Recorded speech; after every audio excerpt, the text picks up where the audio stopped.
Yang sekarang satu-satunya orang yang berani menantang Amerika itu Syiah. Satu negara yang tidak punya utang juga Iran. Satu-satunya yang membela Palestina terang-terangan seolah-olah basa-basi ya Iran. Padahal Palestina tidak ada Syiah. Orang Palestina tidak ada Syiah, orang Palestina.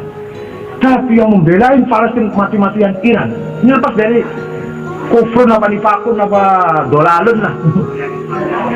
Jadi namanya yatafakohu namanya. Yatafakohu itu ilmu dorek, jadi harus up to date, harus kontekstual. Kalau masih cara lama, film madi namanya. Ngorol Allah aja mau menyuruh yatafakohu film dorek, jadi harus berkembang berpikir itu, jangan mandek. Nah, waliung biru, begitu pula membina masyarakat harus kontekstual, harus up to date, harus at-tajdidul mustamir. Nah, karena ya yang biru film dorek harus zaman hal dan istiqbal. Kalau masih khutbahnya masih cerita Nabi Musa mandi di sungai bawa batu, bawa seruannya Nabi Musa, itu film madi namanya masih. Sekarang harus up to date. Nah, yang kesalahan-kesalahan itu karena saya nulis. Kalau saya nggak nulis nggak tahu salahnya kan. Jadi kalau ente nggak nulis nggak tahu salahnya nggak nulis.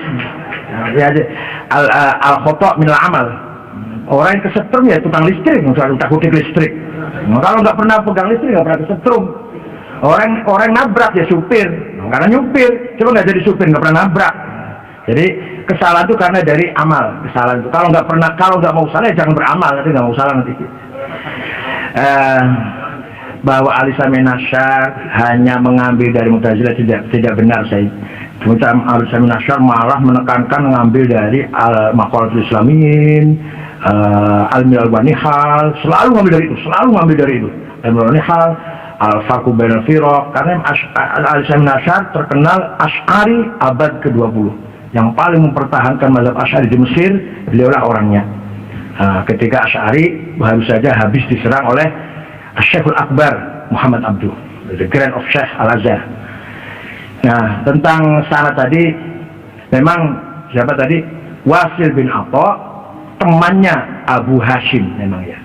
Abu Hashim, kenapa namanya Abu Hashim? Padahal dia nggak punya istri, mati belum punya istri, tapi namanya kok Abu Hashim. Saya nggak tahu kenapa namanya Abu Hashim, padahal nggak punya anak. Abu Hashim ini anaknya Muhammad bin Hanafiyah. Dialah yang menggerakkan pasukan di bawah tanah untuk menggulingkan dinasti Bani Umayyah. Pimpinan di timur Abu Muslim Al-Khurasani, itu kadernya Abu Hashim yang akan siap menggulingkan Bani Umayyah. Abu Hashim punya catatan pasukan-pasukan itu, jaringan-jaringan lah. Di tengah jalan sakit perut, lari ke rumahnya Ali bin Abdullah bin Abbas. Mati di situ, wafat di rumahnya Ali bin Abdullah bin Abbas. Abu Hashim itu mati, dibuka tasnya oleh Ali bin Abdullah bin Abbas. Ternyata nama-nama jaringan-jaringan kader-kader Syiah yang akan menggulingkan dinasti Bani Umayyah diambil oleh Ali bin Abdullah bin Abbas. Nah, jadi perjuangan Abu Hashim diteruskan oleh Bani Abbas. Menang. Pertama kali khalifah adalah Muhammad Abdul Abbas ibn Ali bin Abdullah bin Abbas yang terkenal As-Saffah. Mengapa As-Saffah? Karena semua Bani Umayyah, gede cilik lanang wadon tuwa enom patine kabeh oleh Muhammad ibn Ali ibn Abdullah ibn Abbas. Laki, perempuan, tua, muda, kecil, bunuh semua. Kecuali satu yang lari, Abdurrahman Ad-Dakhil. Lari dari Syria sampai ke Spanyol, ke Andalus. Maka dinasti Bani Umayyah berdiri sendiri di sana. Terjadilah perdebatan. Bagaimana hukumnya kalau ada imam dua khalifah. Di timur Bani Abbasiyah, di barat Bani Umayyah. Itulah cerita Abu Hashim. Sedikit tentang Abu Hashim. Abu Hashim orangnya cerdas, orangnya pintar, cerdas, politisi, aktivis, energik, bisa membangun jaringan di bawah tanah malah yang akan menggulingkan dinasti Bani Umayyah. Ternyata tidak panjang umurnya, malah mati belum kawin, diambil alih oleh Ali bin Abdullah bin Abbas, yang nanti suksesnya khalifah pertama Bani Abbas adalah Muhammad Abdul Abbas As-Saffah ibn Ali ibn Abdullah bin Abbas. Itu yang membantai semua Bani Umayyah sehabis-habisnya itu. Maka disebut As-Saffah. Jagal ya Saffah dia? Haus darah. Nah, itu sekitar itu. Jadi Ali Samin Asy'ar mengambil dari Maqalatul Islamiyin, dari Milal wa Nihal dan seterusnya. Masalah apa tadi? gabungan antara Mu'tazilah dan Syiah ceritanya begini. Setelah Mutawakkil 'ala Allah berkuasa, maka tokoh-tokoh Mu'tazilah dipecatin semua dari lembaga-lembaga pendidikan, pecat semua. Yang tadi sebelumnya gajinya besar-besar. Waktu zaman Ma'mun, Mu'tasim, Wasik, kalau Mu'tazilah gajinya berapa ya? Kira-kira kalau sekarang berapa? Kira-kira sekarang baru 10 juta lah ya sebulan. Kalau yang qala Rasulullah mujibatul husli 2 juta. Furudil wudu'i 2 juta. Tapi kalau yang ilmu kalam, filsafat 10 juta. Itu zaman Ma'mun, Mu'tasim, Wasik. Mutawakkil 'ala Allah membalik keadaan. Yang ngajarkan hadis besar gajinya. Yang ilmu kalam diberangus malah. Dipecatin oleh gubernur Dailam namanya Ibnu Ibad yang Syiah. Sini. Mu'tazilah kamu sudah gak dipakai di Kairo, gak dipakai di Mekah Madinah, di Syria, sudah dikucilkan di sini. Maka terjadi eksodus ulama-ulama Mu'tazilah pindah ke Dailam yang gubernur waktu itu Syiah Ibnu Ibad. Di sini hebatnya Syiah. Hebatnya gimana? Prinsip Syiahnya tidak luntur. Tetap percaya pada wasiyah, ismatul a'immah, raj'ah, mahdiyah, taqiyah, tapi intelektual dibangun karena kemasukan Mu'tazilah. Dari sejak itulah Syiah bukan hanya partai politik, tapi juga gerakan-gerakan intelektual sampai sekarang. Embargo spare part pesawat oleh Amerika, Amerika melarang ngirim order pesawat ke Iran. Ya wes ora apa-apa, gawe dhewe. Sampai sekarang spare part order pesawat Iran itu bikin sendiri. Enggak usah beli dari luar negeri karena diembargo oleh Amerika. Dan sekarang satu negara yang melawan Amerika ya Iran. Lepas dari mazhabnya salah atau virus apa kufur apa pokoknya yang sekarang satu-satunya orang yang berani menantang Amerika itu Syiah. Satu negara yang tidak punya utang juga Iran. Satu-satunya yang membela Palestina terang-terangan seolah bahasa basi ya Iran. Padahal Palestina tidak ada Syiah. Orang Palestina tidak ada Syiah, orang Palestina.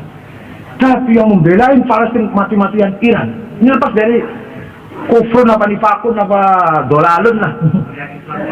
Iya. Apa? Ada sebentar.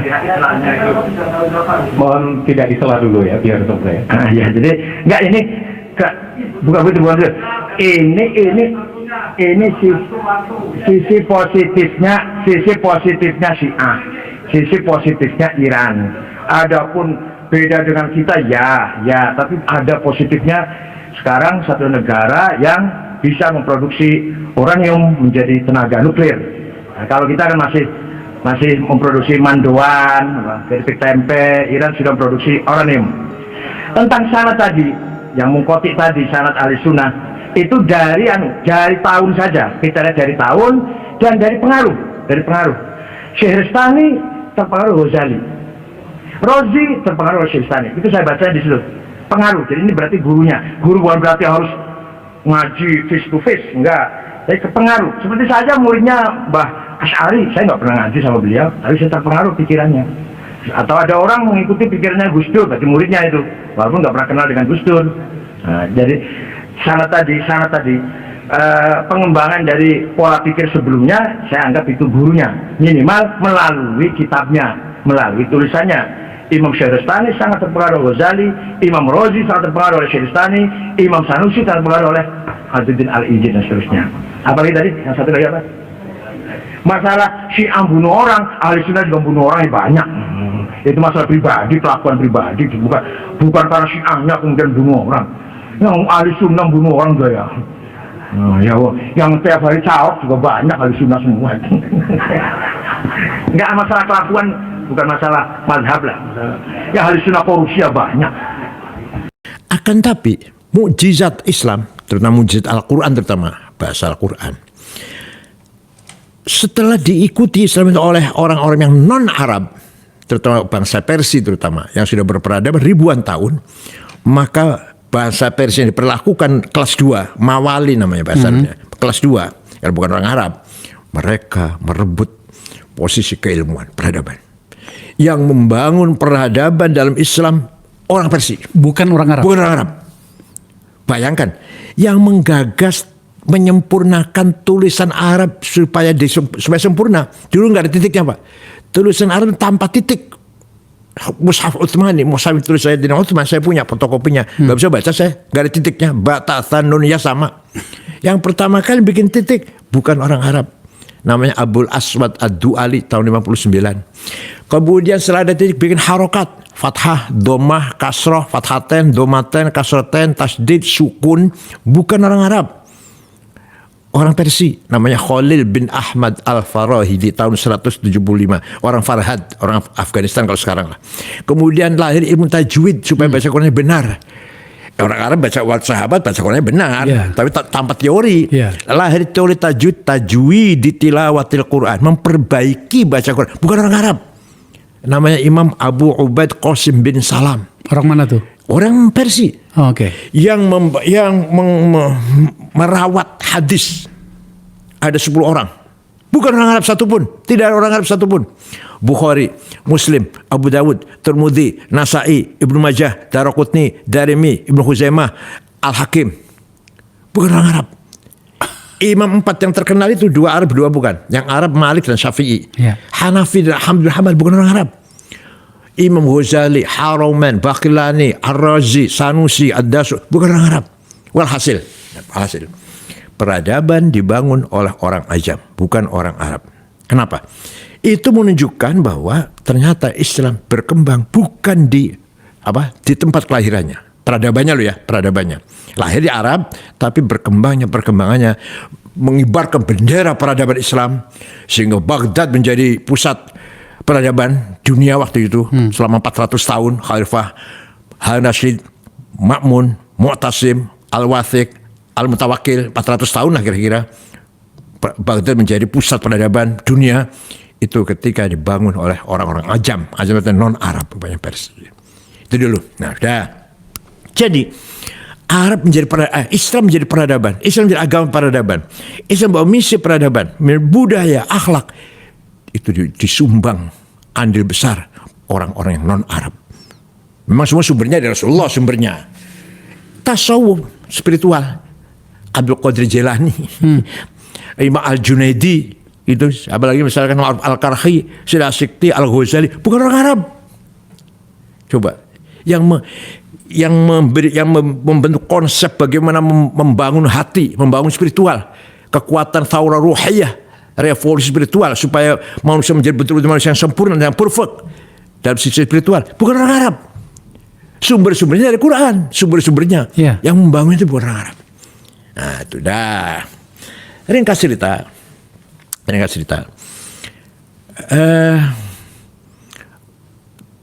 Arab lemah atau Islam lemah setelah 400 tahun maju. Begitu lemah, kepemimpinan khilafah diambil oleh kelompok Turkmenistan, Turki, yaitu turunan Taghralbek yang terkenal dengan Ottoman. Utsman ahli perang, jago perang, tapi nol dalam peradaban. Kata ulama sedikit lah, ada sih tapi katakan nggak ada. Sampai bisa mengalahkan Romawi. Jadi yang tadinya bukan musuh yang berhadapan dengan satu-satunya yang berhadapan dengan Romawi. Tapi setelah Ottoman berkuasa mampu mengalahkan Bizantium tahun 1450. Bizantium hilang dari peta bumi. Muhammad Al-Fatih bisa mengalahkan Bizantium, Konstantinopel diganti menjadi Istanbul, dan Turki menjadi Islam semuanya 100%, sampai ke Balkan, Crete, Cyprus, Malta, Islam semua itu, hampir Albania, hampir Austria, Islam semua itu. Itu kehebatannya Ottoman. Sayangnya itu kekurangannya, mereka kembali tidak mengarabkan, tidak membahasa Arab administrasi itu loh. Administrasi negara tidak bahasa Arab, tidak bahasa Turki.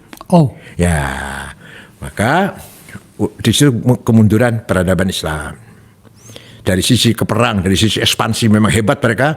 Dari sisi mengisi peradaban kualitas Islam, berhenti di situ, berhenti. Itulah yang terkenal dengan abad pertengahan. Para ulama di situ berkutat pada elaborasi, mensyarahi atau meringkas. Itu abad pertengahan, abad ke-8, istilah sejarahnya begitu. ternyata semakin merosot. Yang kita banggakan misalkan Universitas Al-Azhar juga kualitasnya semakin mundur. An-Nizamiyah di Irak juga semakin merosot. Walhasil datanglah era modern ini. Era modern dari satu sisi luar biasa. Bukan berarti agama Islam tidak mampu membangun peradaban, tapi karena kemunduran politik, ekonomi merosot, maka peradaban pun mundur, surut. Eropa bangkit, malah Raja Sultan Muhammad Ali Mesir itu memanggil Inggris supaya datang ke Mesir untuk membangun masyarakat Inggris, bukan menjajah. Inggris itu pertama kali dipanggil, diundang. Bukan ekspansi. Bukan ekspansi, bukan. Beda dengan Italia atau Prancis, bukan. Walhasil, sadar umat Islam dengan kekurangan, sadar Islam dalam posisi yang sangat mundur. Era kebangkitan mulai bangkit. Ternyata wilayah-wilayah Islam sudah dikangkangi oleh seluruh wilayah Islam dikangkangi oleh kolonial. Irak, Mesir, Sudan dijajah Inggris, Suriah, Lebanon, Tunis, Aljazair, Prancis, Libya, Italia, Indonesia, Belanda, dan seterusnya lah. Kiai Hasyim Asy'ari, seorang kiai yang sangat arif, sangat bijak, mempunyai pandangan sangat jauh. Tahun belasan, tahun 12 atau tahun 13, 14 lah, beliau sudah tahu ini sistem khilafah akan bubar, sistem khilafah akan hancur. Nanti kalau ya sudah hancur, sudah nggak ada sistem khilafah, akan berdiri negara sendiri-sendiri di Jawa kata bukan Indonesia, bukan, akan berdiri negara di Jawi ini. Ketika nanti akan berdiri negara sendiri di Jawa ini, jangan sampai kita meninggalkan agama atau masyarakat Jawa tidak beragama. Maka pada tahun 14, 15, Kiai Hasyim Asy'ari sudah mengeluarkan jargon sangat terkenal, hubbul waton minal iman. Artinya nasionalisme bagian dari iman. Itu luar biasa. Beliau mengintegralkan antara nasionalisme dan teologi. Anda nasionalis harus beragama, Anda beragama harus nasionalis. Itulah pondasi utama NU. Bahkan mengatakan bahasa Arab, man mata la ajli watani mata syahidan. Barang siapa mati demi tanah air, mati syahid. Wa man khana watanihi halalun damuh. Barang siapa berkhianat kepada negerinya, boleh bunuh.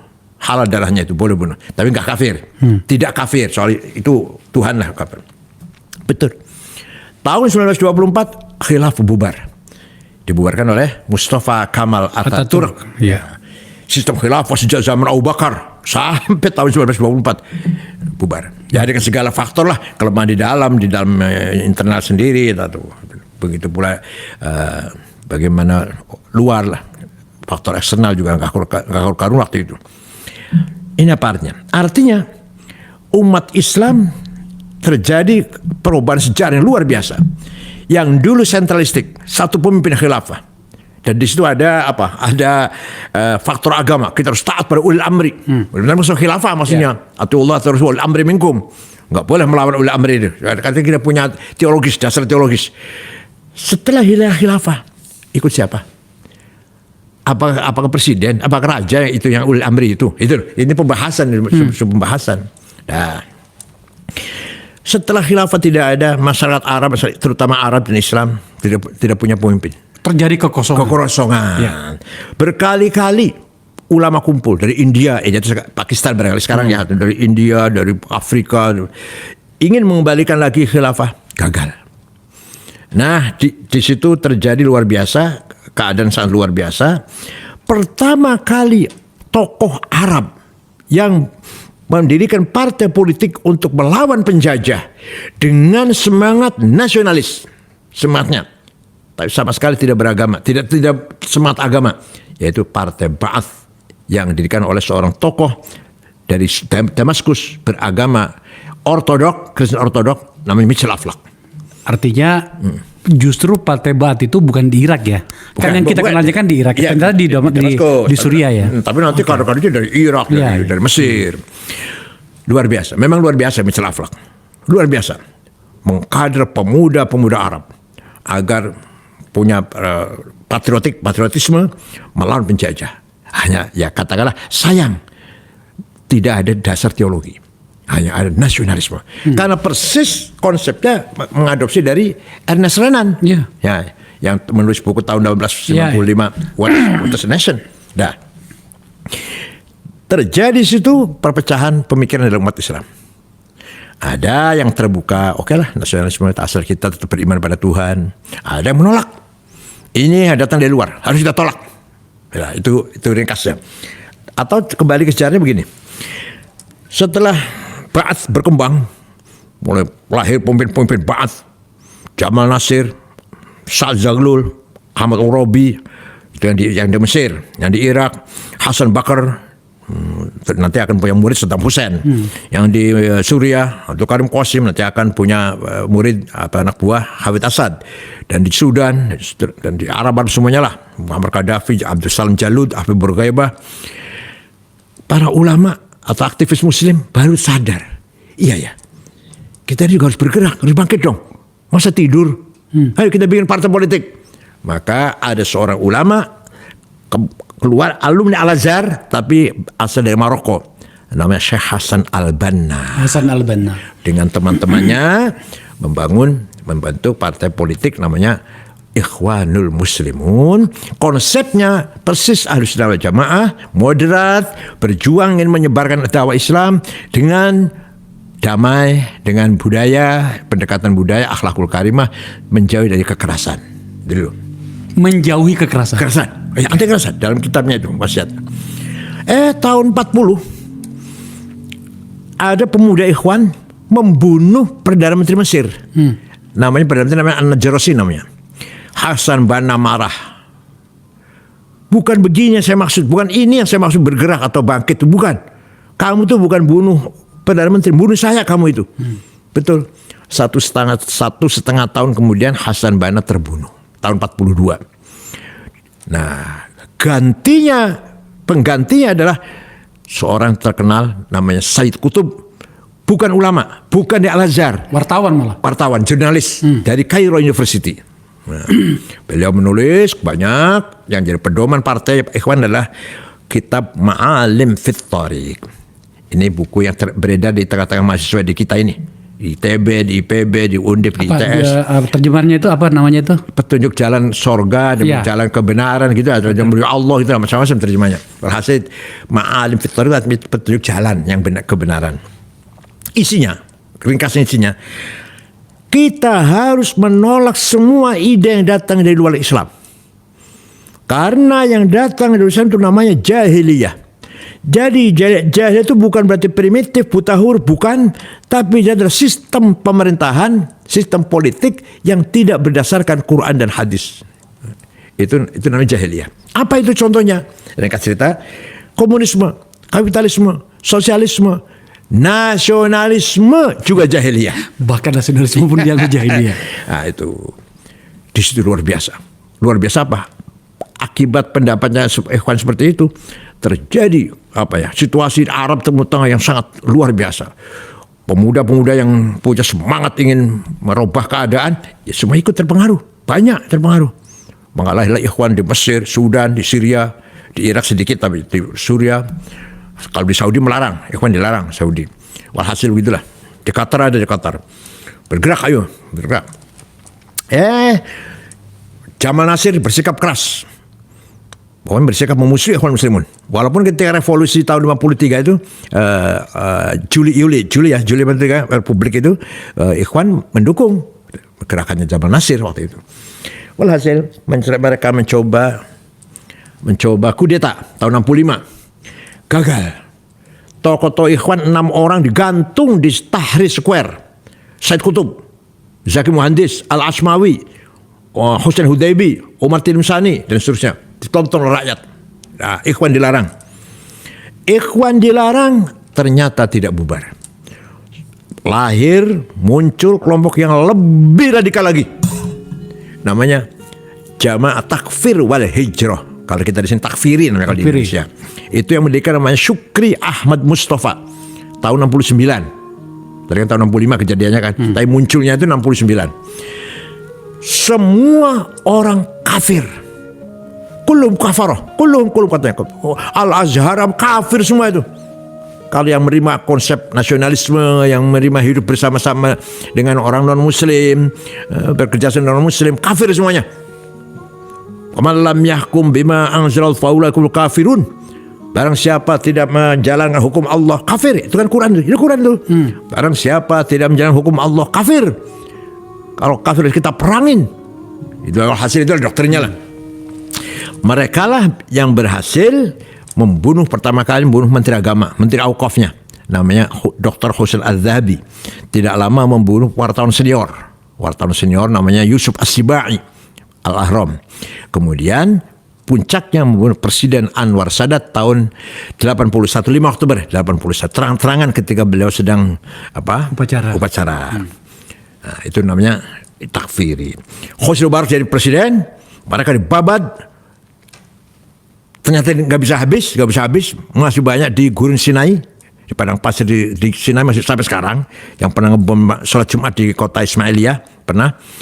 Nah, di antara pemimpin takfiri lari karena mereka sudah mau dicari, mau dihukum mati. Namanya Ayman Al-Zawahiri. Ya, lari ke Afghanistan. Ya, berhenti dulu ya. Berhenti dulu. Sekarang Afghanistan. Afghanistan dulu namanya Raja Muhammad Daud. Kemudian terjadi revolusi, terjadi republik, ternyata didukung oleh Soviet, komunis. Tapi kurang komunisnya, kurang apa? kurang komunisnya. Maka dikudeta oleh siapa itu namanya? Babrak Karmal. Ya. Babrak Karmal yang paling kejam. Ya. Komunis tulen nih, betul-betul komunis. Kumisnya tebel itu. Ya. memang mereka orangnya Afghanistan orangnya posturnya tinggi, kuat, kekar orangnya. Hidup padang pasir yang sangat keras. Ya, kemudian walhasil sampailah Soviet invasi sampai ke Afghanistan, targetnya sampai ke Pakistan, targetnya Soviet. Saudi Arabia, Raja Fahd membuka pendaftaran, membuka apalah. Ayo kita jihad. Kita biayain, kita danain berapa saja. Pelatihnya dari Amerika, pelatihnya bagaimana perang lah. Semua pemuda-pemuda Islam daftar.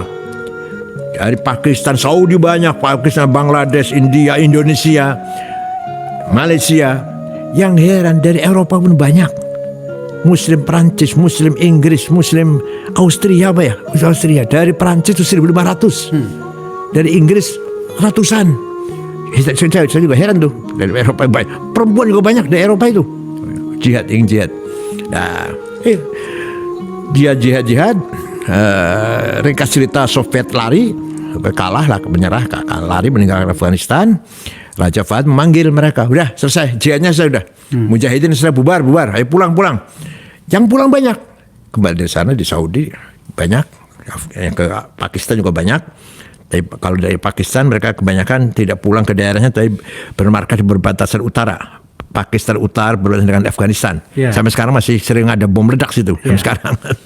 Ada yang tidak mau pulang. Yang tidak mau pulang antara lain tokoh namanya Usamah bin Laden. Jumpa dengan Ayman Zawahiri yang lari dari Mesir tadi. Mendirikan Al-Qaeda. Oke. Itu sih. Al-Qaeda kita semua tahu. Jadi modal yang diterima dari Saudi dan latihan perang mereka terima dari tentara Amerika dimanfaatkan sebesar-besarnya untuk melawan Amerika sendiri, mengusir Amerika dari Afghanistan.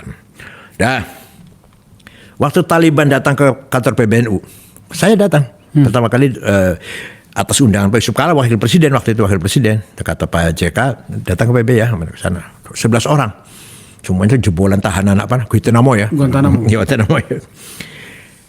Saya bicara, tapi waktu itu mereka cuma mau ngomong semua, 11 orang itu mau ngomong semua. Nah, saya jadi bicara masih sebentar, kesempatan saya bicara.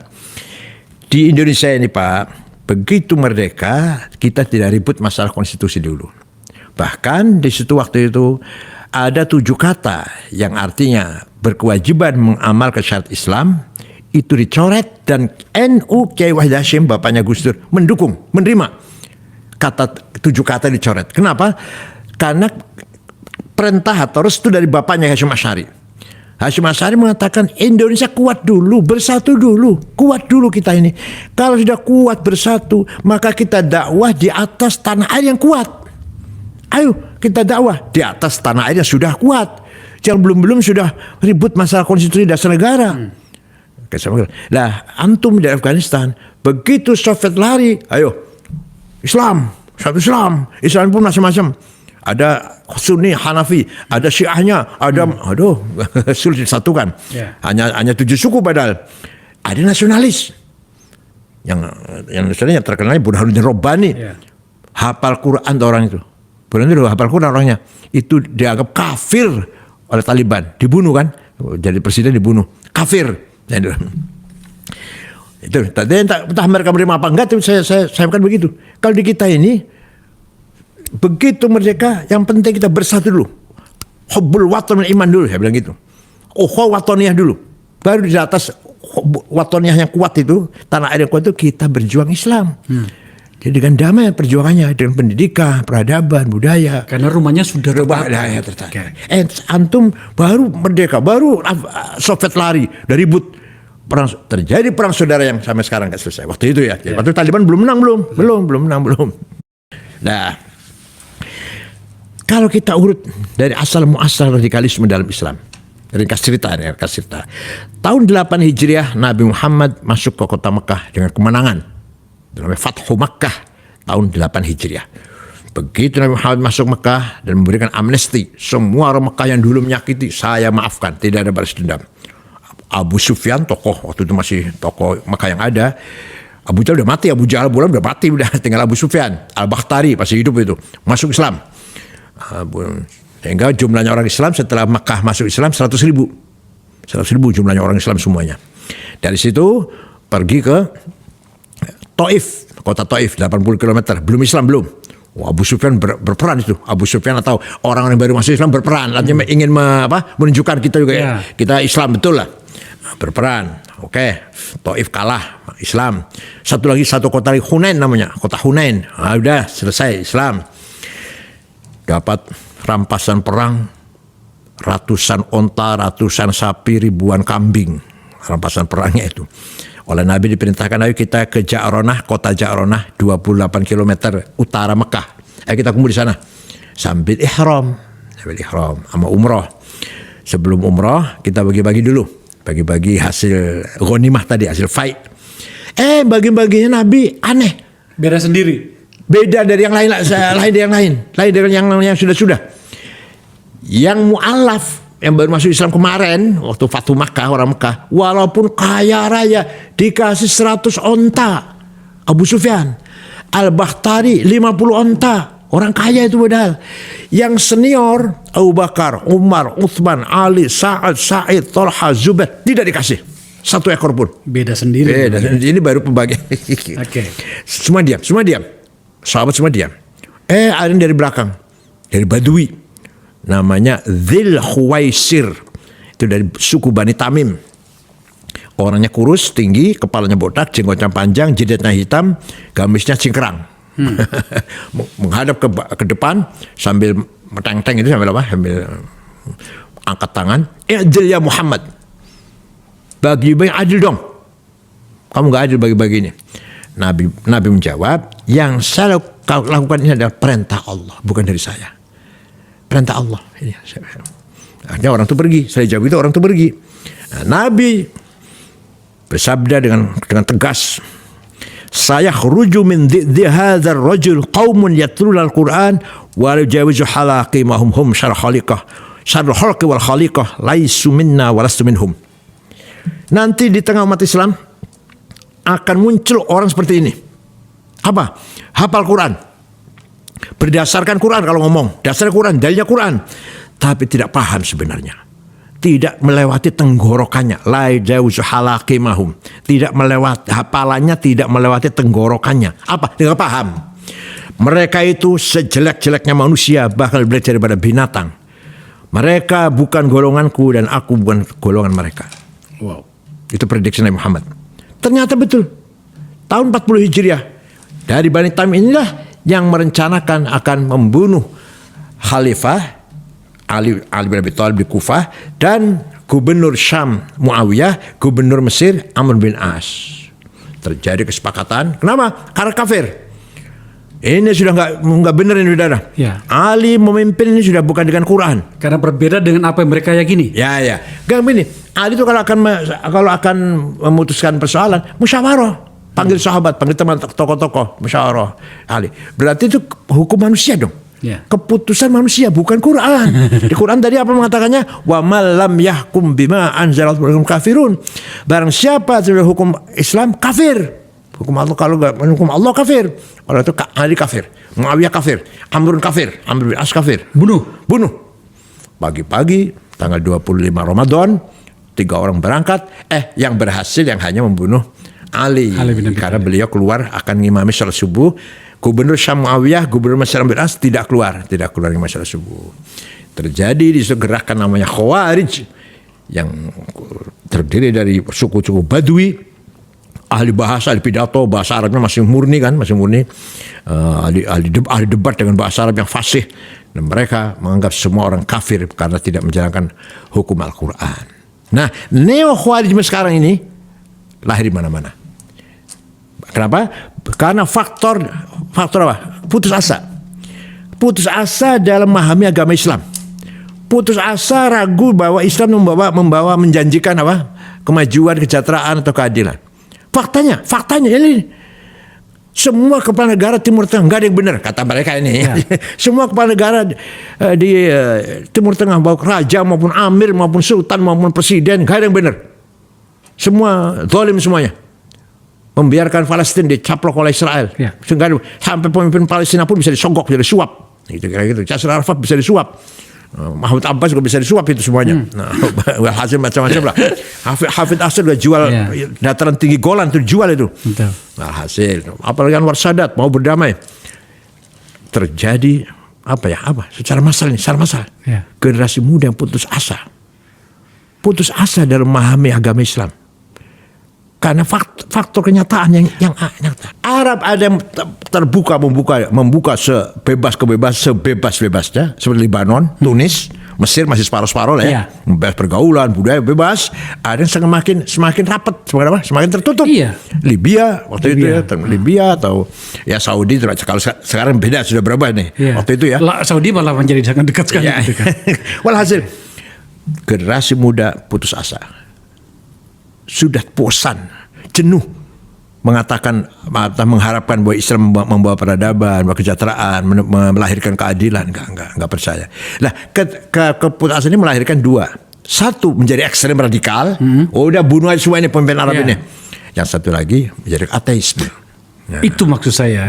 Saya pernah membaca sebuah artikel ya di luar gitu, bahwa ada kecenderungan remaja-remaja atau anak-anak muda Muslim di kawasan Arab sana, termasuklah di Iran bahkan, itu malah mereka meninggalkan Islam.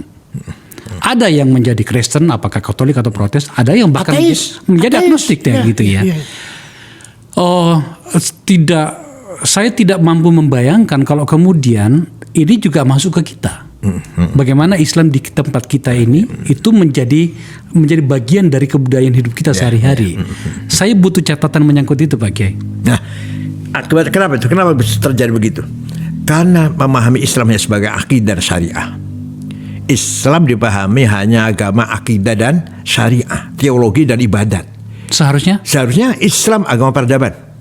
Islam agama ilmu pengetahuan. Satu yang saya contohkan. Tidak ada kitab suci manapun yang mengatakannya, yang mempertegas bahwa kebenaran harus dengan ilmu pengetahuan. Gak ada. Saya baca Bible. Hanya Quran yang mengatakan waliya'lamal ladzina utul ilma anil haqqu min rabbik. Al-haq, kebenaran dengan utul ilma, dengan ilmu pengetahuan. Itu ada dalam Al-Quran. Iya dong, ya ada.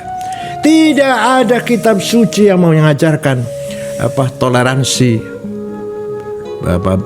adab, tata krama, toleransi yang sangat luar biasa dari Al-Quran.